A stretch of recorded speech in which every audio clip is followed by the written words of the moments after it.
नाज़रीन, अवामी न्यूज़ में ख़बरुनि जो सिलसिलो जारी है। अवां खे छाछरो का ख़बर ॾींदाणूं। तालुको छाछरो में मेन शहर मुबारक रिंद चौथे ॾींहुं बि लॉकडाउन जारी आहे। वधीक तफ़सील असां सां गॾु वीडियो लिंक ते मौजूद आहे अब्दुल बासित रिंद। जी अब्दुल बासित रिंद, कहिड़ा तफ़सीलात आहिनि, नाज़रीन खे आगाह कजो।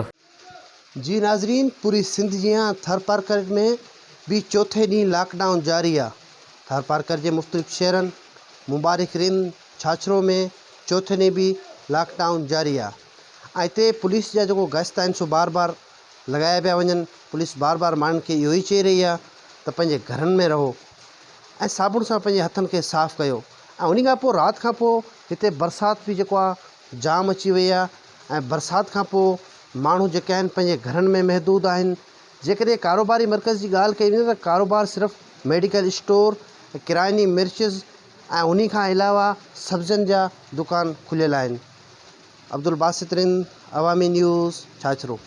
वधीक ख़बरनि ऐं तफ़सील जे लाइ विज़िट कयो असांजी वेबसाइट awaminews.hd.com ऐं ॾिसंदा रहो अवामी न्यूज़ HD।